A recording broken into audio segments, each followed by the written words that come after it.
analyzing the games. Game plan was great. The players. I would want him to be a runner like Mahomes. The plays. That is a massive, massive mistake.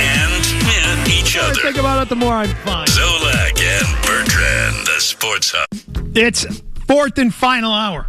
Zolak and Bertrand, Beadle, McCone, and McCarthy today.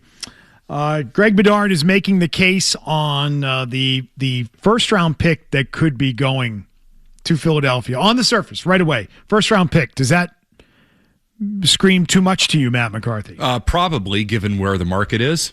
Yeah, my sense would be you don't have to give up a first-rounder for A.J. Brown. I think the deal would have already happened at this point if there were a first-rounder on the table. That would be my idea. That would be my sense. Would I pay it? Yeah, I would. I just don't think that's what it's ultimately going to cost. It sounds like that's what it's going to cost.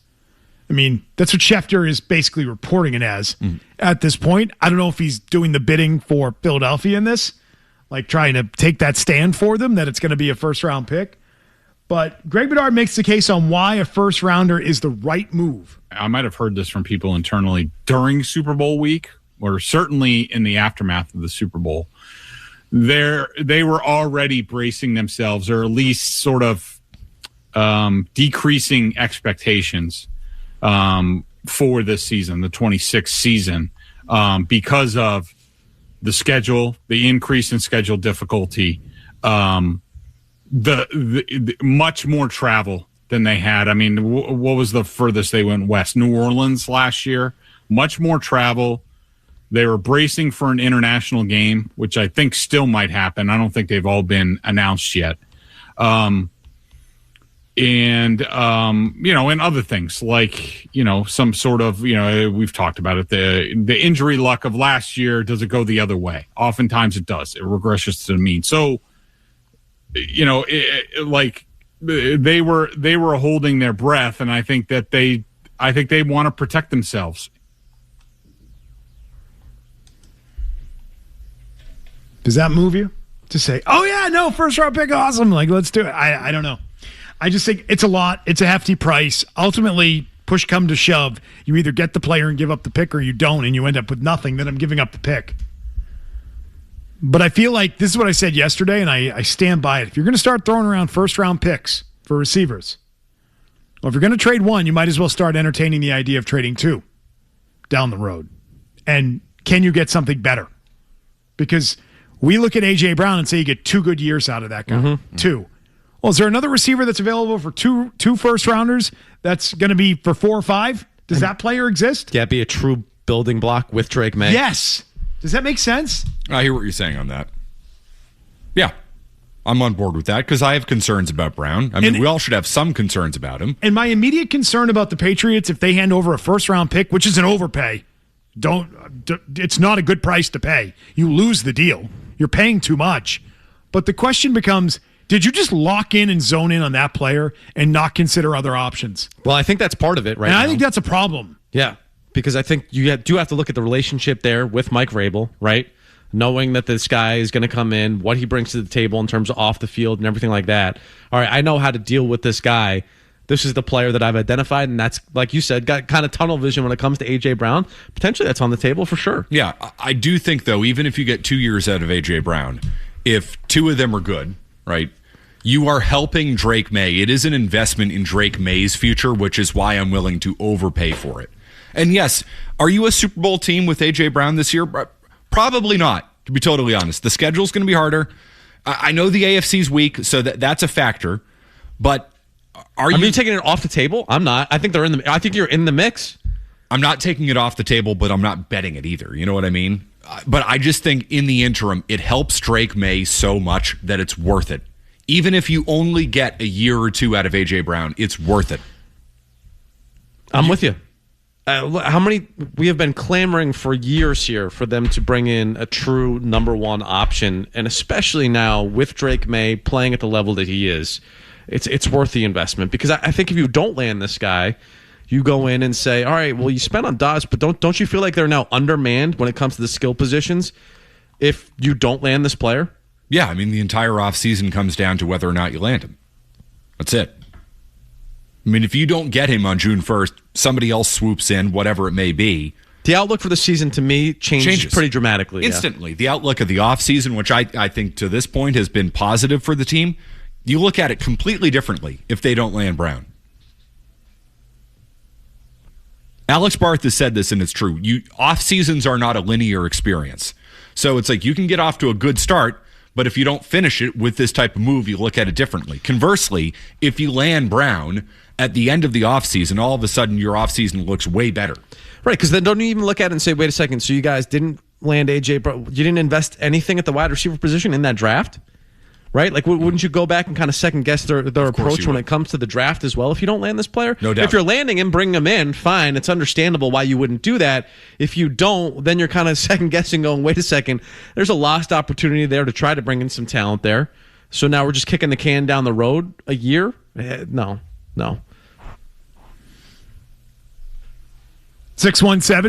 617-779-0985. Let's go to your calls. Pat's in Austin, Texas today. Pat. Hey, guys. I have zero faith in Craig Breslow, but I do have faith in Don Sweeney. And if we do end up getting the Maple Leafs pick, I'd really like to see him package Elias Lindholm and Hampus Lindholm with that pick back to Toronto for Austin Matthews. Word on the street is he wants out. So giving up Lindholm's and the pick to give it back to them? Is that what it is? And getting Matthews in return. You want Austin Matthews? How old is he now? Late 20s, I'd say. Yeah, I do. Yeah. I mean, I get what you're saying. There's kind of that, like, underachiever thing. Sure, up there with I mean, Toronto. just throw him in there with McAvoy and Pastrnak, and you'll be does fine. he have the Maple Leaf stink on him? Is that what you're saying? Turning 29 in September. Plenty of good tread left on that tire. He's a young man. Yeah, I do. I do want to do that deal. Perfect fit. Pat is in Franklin. Hi, Pat. I missed you guys for a little bit because I was in your hometown there, Macomb, LP. Did you guys watch the Knicks last night? I mean, holy moly. Would this have been a moot point? They've won their last 4 games for like 25 points a game. That's my first point. And then McCarthy. You got to think out of the box, man. Here's 2 ideas for you. Okay. This is big money. Okay, you got it. Deuce Bigelow, A. Sure. Oh, Or wow. B, Roy Munson paying his rent. You got to think out of the box, bud. Thanks. What am I You supposed can do it. Get those tickets. Supposed to choose? I don't know, go Yeah, I Deuce mean, you Big- want those tickets or not? How bad do you want I think it? I'll go Deuce Bigelow on that. Yeah. I'm efforting it. You want to get into the show or not? I want to get into the show. Night. I want to get in. 3 tickets. I need 3. I mean, he doesn't even ask for an even amount. That's what I'm saying. That's I know. it's Which is just such- outrageous. Well, wait, you think I'm going to go in and ask for 4 and bring somebody along? No, I'm going This is to such cut it down to my minimum. Baby. bogus behavior. For 4 and then flip one. Yeah. Yeah. That's the Jim Murray In approach. so many ways. It's so wrong. Oh, you need 2? No, I need 3. I need 3. You'd be happier if he had asked for 4. Yes. Oh, definitely. Yeah. Yeah, you I'll would. go down there and ask for 4. Yeah, I'm looking for 4. If you got 2, would you ever give up the Would you tickets? say no, can't for go? the- No, I'm not giving up my ticket to Springsteen. I'm not. You wouldn't I give it don't to the know. 2 of them? No, So those 2 could experience it? No, I'm not going. Yeah. This is a yeah. So if you only get 2, who you kicking out? Well, that's not even an option. No, it is an option. Nobody's going. Nobody's going. That's the thing. You're not going to go. I'm not going to go. You are tethering yourself to a potential future mother-in-law. That's like right. This. It's a smart move, guys. This is savvy. If you got 2 tickets to Springsteen, Yep. you just would say sorry. If it's sell them only both. 2 tickets, you're not going to go? Wow. What's wrong with this You guy? got to take. I like her very much. Not a. Why wouldn't you just tell her, do you guys share locations at all? No. All right. Well, so I'm then not- tell I'm her not that the sick. tickets didn't go through and then take Barth or someone like that and then have a day. Not a bad idea. Keep that in mind. Yeah. Yeah. Take McCone. No, I'm all set. You couldn't pay me $700 to go to Springsteen, yeah. You're missing out, my friend. You're missing out. Not that many left. No, I know. You got to Jesus. get in and see it while you can. They say it's a good tour. They say he sounds good. You got to take advantage. Morbid McCone. I mean, More. facts are facts. Man's almost 80 years of age, for Christ's sake. All right, more ideas for how McTakey will get his Springsteen tickets. You're going to have to provide those to us. 617-779-0985. Thanks for sending us down that path, Pat and Franklin. We appreciate it. Don't go anywhere. While you're working, so are they. If you can call sitting around talking about sports work. Okay, so what are we talking about here? Zolak and Bertrand, the Sports Hub. Why'd you fade it out so soon? Is We only Louth get over 30. there? We only get 30. Louth over there, leaning over, hitting the faders? We only get 30 seconds, and when it's Springsteen, we only get 22. Listen, at least you can play some good Springsteen. He's like Come on. what Metallica did to Napster. You know? He's got good lawyers. Yeah. How did that work? I remember they shut it down, right? Yeah. Metallica was who everyone blames for Yes. that. Metallica killed Napster. They killed him. Shut him down. Were you guys LimeWire guys back in the day? Of course I was. Right? You know how many viruses I downloaded on LimeWire back in the day on my compact desktop? What were the other ones? There was Kazaa. Wasn't that one of them? Yep. And then there was one in college that was some other, I think it was DC it was called. And it was only for colleges. So you could download full albums, 10 seconds. Really? It was awesome. Everybody did that back then, yeah. You could download a ton of music that way. Now, nobody does that ever. Download anything. No. Everyone has an app. Everyone has Spotify or Apple Music or Amazon or something, right? They don't have that anymore. I remember downloading. We don't own anything anymore. Your 10-pound book of CDs in your car. Yeah. I did not. So I've noticed this though. Do you know that the physical media is now coming back in? Yes, it is, and it's hugely popular. And I went to Amoeba Records in LA, where if you go in there, they have obviously it's mostly vinyl. Yeah. But they have a full section of CDs, VHS. You can go in and buy brand new. I didn't even know the manufacturers are making this stuff anymore. You want to get a Discman? You can buy it there. They've got them. They've got a whole rack of Really? Yes. You want to buy anything you need, they've got. And they're selling. And I was picking up CDs, and I'm like, is this new? I'm like, Yeah, or is this used? Yeah. You go through the vinyl stacks, and you're going through, and it's half used, half new.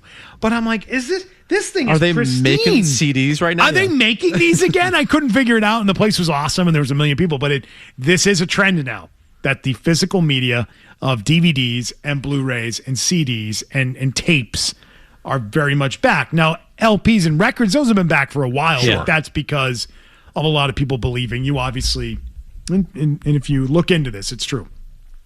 The sound off of a vinyl can be better than that of a CD or digital file. Yeah. Right? So people have been into that for a long time, and there's a cool collector's element to it. But now the other junk is coming back. CDs were the worst. And if Zoe were here, he'd say, CDs nuts. CDs are nuts. tapes. Yeah. CDs are tapes. CDs nuts. and I CDs were the worst form of physical media. I don't know Tapes about that. were better. You know I do why? like the cassette, You yeah. could throw a cassette in your cup holder in the car, and it was fine. It didn't matter. Didn't get scratched. A Didn't deep skip. scratch How many in that times? Marcy Playground Yes. CD. Yes. Yeah, you're like, oh no, Sex and Candy. Oh, my Can't silver even chair listen to CD it. got ruined. Oh, damn. You know what I mean? Dookie doesn't play properly because the CD is scratched. Exactly. Forget that. That CD sucked. Yep. They were the worst. Remember the thing on your visor where you put all the CDs Yep. in your Yes. in the Yep. visor slots? Hold on, guys. They were I the got to friggin' pull worst. over. The six CD changers in the trunk. We got to switch that out.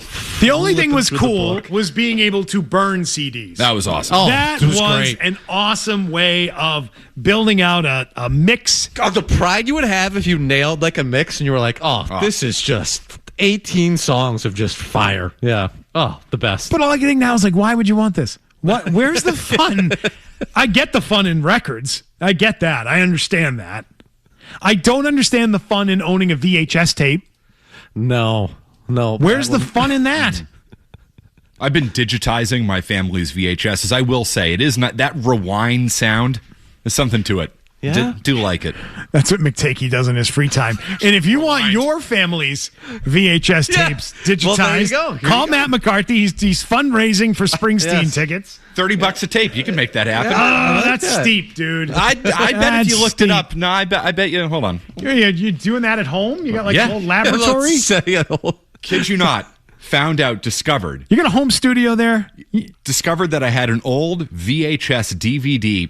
I was given this as a kid when I was like 12 years old, a VHS DVD player. And I Combo. was so mad about it. I was like, Mom, like, this is a Christmas gift. And it was like, VHS player? What are we talking about? It's 2004.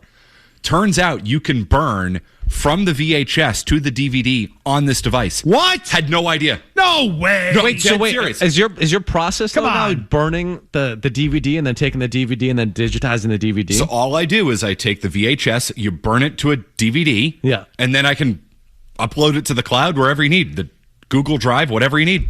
Huh. It's easy. I press a button, it's done. It breaks it down into chapters and everything.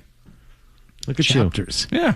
Well, you get some old home movies there? They've got 15 of them. 15. What's 15, what's on those tapes? Where do you A lot of Springsteen Easter, concerts? A lot of Easter egg Easter, hunts, you know. Thanksgiving, Yeah, stuff like Christmas that. presents? Yeah, stuff like that. Things like that? Yeah. Any big family trips? I don't think they took we had some as a kid, but no footage of that. No footage. Yeah. Yeah, I think That's because the camcorder the video stayed at home for camera that. had to go on your shoulder then. Yeah. Oh yeah. You And kidding you me? hold it, No, a lot rest it on of the shoulder. lot of footage of all the uncles with the the camcorders Oh, on. nobody could Easter hold the Just damn morning. not Yeah, actually great. filming. Yeah. Yep. Well, they did a good job with it. Always in focus. Our dads in their generation are so jealous of our ability to record the home movies so easily with this. Yeah. And have it be in HD and have it be so much better than anything they were capable of recording when we were kids. They're jealous of it. It's true, but I will say they did a pretty damn good job. Some of the quality, pretty It's solid. pretty good. Pretty solid. Every wedding video you ever see of that era. Yeah. Oh yeah. The camera's all over the damn place. You have no idea what's going on. It's always shaking. It's always pointed at the ceiling. What the hell's going on? Who's handling this? Matt's in New Hampshire. What's up, Matt? Well, I don't know if you remember 8-track, but that was the worst of all. That was the worst ever made. Short-lived, though, right? Yeah, but I remember driving around and right in the middle of a good song, it would switch tracks, and I just wanted to throw the thing out the window. But thank God we don't have those anymore. Yeah. I mean, those died out in the 80s, right? Yeah. 8-track died out in the 80s. Before my time. And I would say it was 8-track was never the most prominent way people were buying music. I was going to say, so that Right. was not the gold standard. No, for a because little bit? everyone was still buying records more than they were buying 8-tracks. So records to tapes to CDs. Is that the way that it went? Yes. Yeah. Yeah, records were predominant, tapes were then predominant, and then CDs shortly thereafter. The cassette tape should have had a longer run. Should have. Yeah. It should have had a longer run, but, they started making those discs. And I'm guessing it was cheaper to produce a disc than it was to produce a tape. Definitely. Oh, no doubt about it. By the way, prices generally range from $15 to $35 per tape. So you're For on the higher. professional- You're on the higher end. I'm You know? doing a high end job here, McCone. Okay. Come on. Yeah. So you're providing a premium service. I is am. what you're saying. Yeah, exactly. So you're saying you will provide a DVD annual as a courtesy, upload it to the cloud for you. Damn right I will. Okay, well, that's premium service. Yeah. I mean, think about it. Those tapes run about 2 hours. So there you go. It's 2 hours of my time. like that. That's literally $15 an hour. There you go. That's minimum wage. Rajiv in California on this very topic. Hi, Rajiv. Hey, how you guys doing? You're talking about the VHS DVD thing. It's a VHS DVD recorder. My parents actually have it here, along with other DVD recorders. The problem that's happening is because media companies didn't like people being able to save their own movies and stuff like that. They stopped. Because you used to be able to go to the store, electronic store, and find DVD recorders everywhere.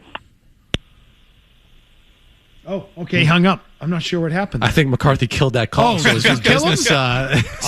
I think we got a wrong button that was clicked back there. I think that was what's going on over there. So they cut that out because they don't want you to have the ability to record, is what he's saying.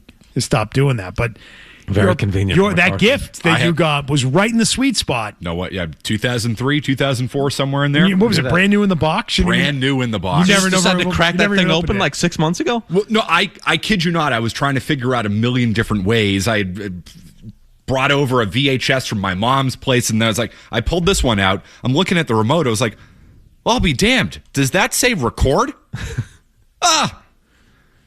I had it jerry-rigged 7 ways to Sunday. I was getting crappy quality. I had some recorder on my MacBook. Yeah. No, it turns out I could literally just do it on the device. Yeah. Yep. And you didn't even know it. Unbelievable. Right there under my nose. You didn't even know it. Mike in Rockland. Hey, Mike. Yeah, I have one of the best VHSs of all time. My dad was at my brother's Little League baseball game, and he put the camcorder down next to him and forgot that it was recording. And he's talking to the guy next to him in fly ball right field. The kid misses it. My dad goes, "What's the point? Just put a stick, a hat, and a glove out there. Do the same thing." And forgot that it was going. And they go on for like 5 minutes just ripping this kid in half while it's just recording the side of the dugout.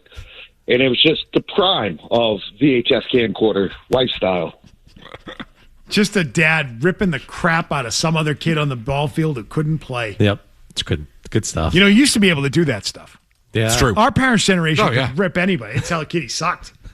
Why are you playing right field? Because you got to go play right field. So you can't do that anymore, Coach? Can't do that anymore. No. You get fired in no time. You got to keep all those terrible thoughts to yourself about how bad any player is. You just have to try and get the best out of them. Yeah. Help the team. It's a good way of doing things. Yeah. It does. It is far more productive. As much fun. It's not as much fun. No. It's not as angry or miserable as our dads were.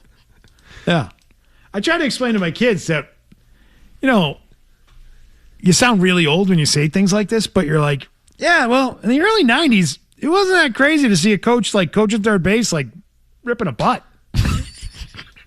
And they're like, what? And I'm like, yeah. It was a thing. Totally. Yeah, it was definitely a thing. And I remember years later, as an umpire at a Little League game, one particular coach who was always coaching third base for his team, I think he chain smoked the entire game. I can still picture the guy. I know which team he coached for and everything. I'm like, remember that guy? That guy never stopped smoking. Now, oh my God, you would be arrested. Dude, what about the smoking / non-smoking section at Friendly's? That was just a barrier that was like 5 feet high that separated the two of them. It was the craziest thing. No one thought anything of it. You're just go away. You go about doing your business, And if you sucked, you'd hear it. Like you'd be told. You're like, all right. Had a good day. Okay, I guess I'm not a baseball guy. All right. Yeah, Never heard it myself, but yeah. Here are the headlines. We'll be right back. Zolak and Bertrand. Zolak and who? On the Sports Hub. It's Zolak and Bertrand on this. What day is it? Is it only Tuesday? It's only Tuesday. It's only Tuesday. We're gonna need something to happen in sports. Yeah, fellas. A little bit. Gonna need a little action. A little something. Red Sox. The Celtics next series is starting soon, right? Red Sox are bad, and that's the story. Celtics are really in a bad spot, and we need some action there. Any word on a Brad Stevens press conference? Tomorrow. Okay, what's the time on that? It's a good question. It's got to be midday, right? They generally do those.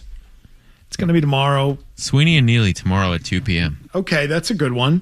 I mean, not as interesting as the Celtics, if you ask me, which is a good thing for them. Right. That's good for the Bruins. Like, no one's eagerly awaiting our press conference. We've done an okay job. B-Rob says Wednesday morning, so tomorrow morning we're getting Stevens. It's got to be 10, 11 a.m. Fire it up. I assume we will have a way to have it live. That's the show, boys. Have fun with it. Yeah, I mean, if it's noontime, we don't have enough show to really break it down. I'm hoping he does it at like 10. 10:30. 10:30, yeah. 10:30. We'll settle in. A little lead in. Yeah, lead in. We'll settle in, and then we'll get to that. Set the stage. 10:30. I mean, do you think, look, I think he's going to back Mazzulla, confirm that Mazzulla is obviously back. Yes. Right? You're going to get that. So I don't think you're going to get what you want in terms of Joe Mazzulla going out the door, McCarthy. Yeah, it's a real bummer. But I think the big question is he going to address the foundational change in the way that you play the game? Is that going to be evaluated? He's going to have to defend. There are two things he'll need to defend, and that is his coach and their style of play. Yes. Or he's going to take a different route and say, we're going to change the way we play because this is unacceptable. And maybe Brad Stevens provides the accountability that the rest of the Boston Celtics don't seem interested in providing. Maybe. I doubt it. I bet he backs them. But I want to know about their offseason and what they're looking at. Right? Can't be status quo. No, and to your point, you said this earlier. The change cannot be we're trading Sam Hauser for somebody or Sam something. Sam Hauser getting dealt in a mid-level exception, and maybe like Anthony Simons coming back, right? Like to me, that doesn't change just the fabric of what this team is.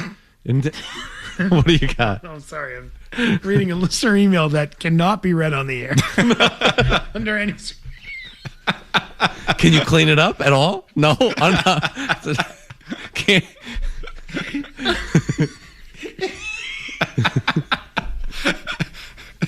This must be good. He's just telling the story of his Little League team. And it's so bad. The things that his coach was doing and telling him. Oh my. The words that he would use. Not acceptable in the 2026. derogatory terms that he would use for the kids on the field. And a game that he created and what the game was called. And oh my God. I'm sorry. I shouldn't have looked at that. I'm sorry I interrupted you. He openly different world. Yeah, no, different world, but this is again a listener who's not that old and has stories of Little League of not that many years ago. It just seems so foreign now.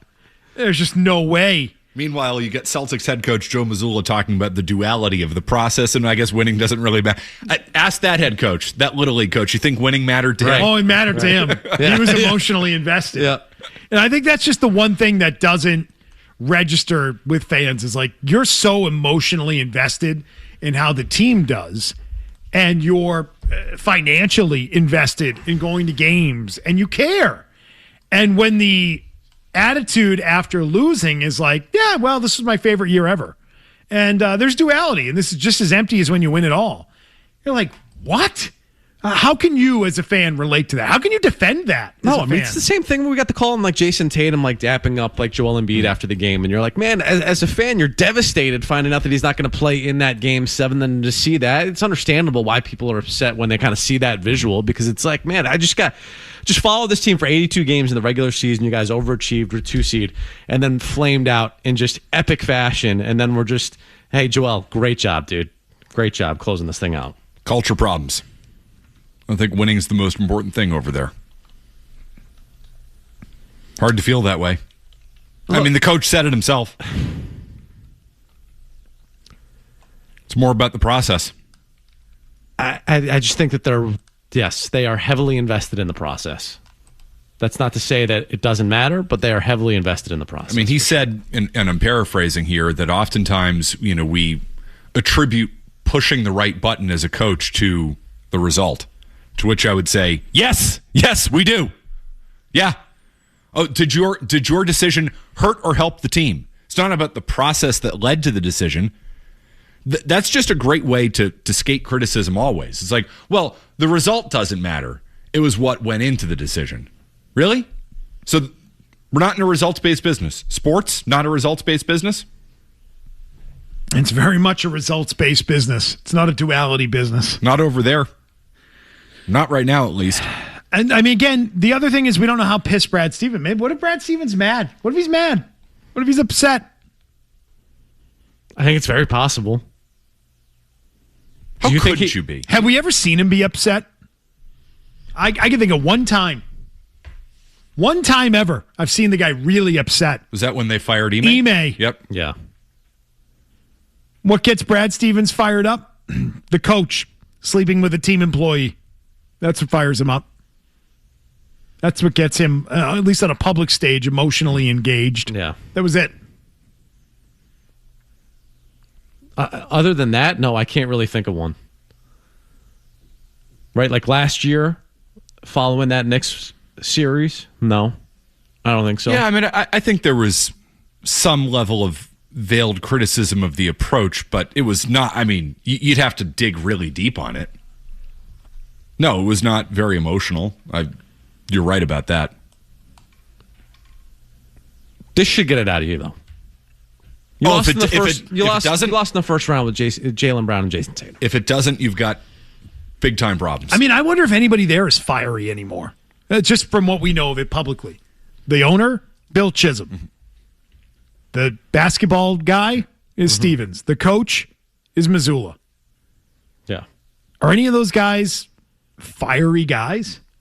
Missoula can be when you challenge That's him. not really his style, though. No, it's more stubborn than anything. Yeah, he's not like a real fiery. He's a pretty level guy for the most part. Yeah. This is the time, and this is maybe something that has plagued the Red Sox, too, because a lot of people have said once Lucchino was out of the picture, they didn't have the guy who brought the fire. Right. You didn't have the guy that, demanded in a fiery way to be better. And I just wonder that about the Celtics. I wonder that about every team in sports, period. Do they have that guy in the room who really rallies everybody and pushes everybody and is never satisfied with what they've got going on? Lucchino was that way. He was never happy. And it was good. It meant good things for the Red Sox. It did. Yep. It meant he was pushing everybody to the point Theo walked out the door and quit. He got pushed so much. Yep. He got pushed so much by Lucchino, he said, F this, I'm leaving. Jumping in a gorilla suit, yeah. What do you think those Pearl Jam concerts cost in South America when he was doing his thing? Yeah. Probably a lot cheaper than your Springsteen tickets, if I'm being honest. He was burning DVDs to get that thing done. Yeah, no, I think he was all set. Taken care of. Good stuff. Good stuff. You can bring the girlfriend's entire extended family. Yeah. I can't believe if you get offered 2 tickets, you're not going. That's such a lie. It's such a lie. Turn him down. It's such a lie. It's You're not going to such turn him nonsense. down. What you think I'm gonna burn a bridge there? No. I'm gonna make sure they're taken care of. If not all of us are taken care of, nobody's getting taken care of. I love that too, by the way. Such a stand-up guy that if he gets 2 tickets, he wouldn't say, "Why don't you two go and I'll stay back." I'm No, not gonna skip it. nobody's going. That's right. Yeah. I'm gonna skip the show myself. No, I'm gonna be happy, or nobody's gonna be happy. That's what it comes down to. 3 tickets. I need 3. I mean, I'll take a 4th, but I'm not going to be greedy. $675 to get in to sit behind the stage, 300s. I'm not going to be greedy, McCone. No. You don't need to see. You just need to hear. I'm sure you have your eyes closed most of those concerts anyway. What's the sound going to be? What's the sound going to be like? It's more of a trance that McCarthy goes. Sure, This is a guy who changed his life. This is an album. This is a man. Which album was it? Oh, it was when I heard Born to Run. Born to Run changed his Born to life. Run. Yeah, Come on. obviously. Did you see the movie, by the way? Yeah. It sucked. Didn't it suck? Come on. No, I'll be honest. I actually thought it was better than I thought it was. Oh, it was see, this is like- garbage. Come on. What do you mean? The movie was terrible. I like the era. The man was just obviously very depressed. I like the fact He sure was, Yeah. but that didn't make for a good movie. I enjoyed the story. Did you see it? No. No. Come on. No, and I like him as an actor. But It got crushed in the reviews It for did. good reason. Well, they were expecting it to be more of a happy-go-lucky, rock star kind of movie. It very much was not a rock star kind of movie. It was not that version of a biopic. That's what I liked about it. It was different than a lot of the other biopics. Yeah. It wasn't as good as the Dylan one. Yeah. Dylan one was great. But it was pretty solid. Dylan one was good. Really I good. enjoyed. Well, it was pretty good. It was not. Well, I mean, again, by what standard are we judging these biopics? You just go in. Biopics suck. Yes, Let's just say exactly. that, okay? But the Springsteen one was maybe Was the bad. worst of all. Oh, It was, I don't know about that. It was bad. Which one was worse? The Elton John one wasn't great. Oh, I thought the Elton John one was pretty decent. You guys see way more biopics than I Best do. one ever was the Bohemian Rhapsody. So I have not seen that one. Okay, that's a good one. But I'm not a Queen fan, so. How are you not a Queen fan? How are you not a fan of Freddie Mercury? Very talented. Super, overrated. uber talented. I mean, Bohemian Rhapsody is a great song. I'll give you that. It's no Musically genius. No, I mean, nothing. Anyway, the Springsteen one's not good. This Michael Jackson one is making I've heard money it's awful. hand over Yes. fist, and I've heard it's really bad. Really, really bad. We've jumped the shark with these biopics, though. But you know why they make them? Because they make money. Because they have built-in fan bases, Yep. so they instantly have people interested in seeing them. And beyond that, they're cheap. Yeah. They're really inexpensive to make. They made the Whitney Houston one, that came out, I don't know, 5-6 years ago, on like a green screen stage in Marina Bay. Really? Kid you not. Yep. Yeah, so you're printing money. Joey and Kingston was at Waterworks next door while they were filming a movie, the Whitney Houston biopic next door. You know? Keep it down. That's why they make them. They're cheap to make, and they make money on them. Yeah. They have built-in fan bases at a time when movie theaters are struggling. This will get people in there to see them. Yeah. Let's get to today's takeaways. It's Cinco de Mayo. And I already have one listener email today requesting what we're about to play you in today's takeaways. The best Cinco de Mayo trip ever to a Chili's. That's coming up next. Nothing happens in Boston sports What's he doing? you won't find out about here. Blowing on the nozzle. Zolak and Bertrand. Thought it was Claude. 98.5, the Sports Hub. All right, today's takeaways brought to you by Awaken 180 Weight Loss. Reach your health and weight goals with Reclaim by Awaken 180, a 10-week medication-free plan with weekly results and a finish line. Visit awaken180weightloss.com. Kevin Redwood emailed in today at, 12:42 p.m., and he said, hey, can we please get some clips of the COVID Cinco de Mayo when Zolak had the Chili's meltdown? So here's a clip from another show to cover this from PMT. Have a take. My other hot seat, which I didn't have until 1 second ago, is the Chili's in Plainville, Massachusetts. Uh-oh. What happened? Our boy Scott Zolak just sent out a tweet. What'd he say? Don't ever go get curbside pickup at Chili's in Plainville.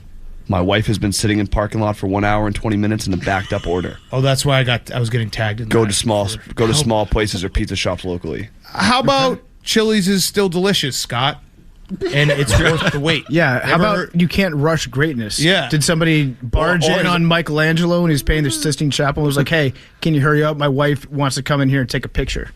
How about if you set something free and it was meant to be, it will come back? Mm-hmm. Set your Chili's order free, and if it arrives, it was meant to be. To me, it sounds like Chili's is just doing too well financially. Mm-hmm. Like everyone knows that the product is that good. Yeah. There's a wait for it. Now's actually the best time to get Chili's. Yes. So, Scott, I'm going to have to disagree with you. Respectfully. Yes.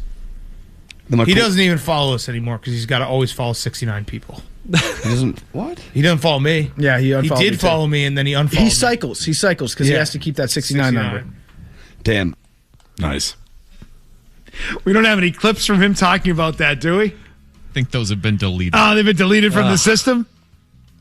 It was a dark day. No, it was good. No, it was good. Dump on the people at Chili's who are working in the throes of the pandemic when really we didn't really know what we were dealing with yet. And no, that was great. That's a good idea. So I believe we'll be back tomorrow. I think he'll be back with us tomorrow. I don't know that for sure, but I that's my thought. And Brad Stevens will speak tomorrow. Felger Mavs coming your way next. Have a great afternoon. Bye.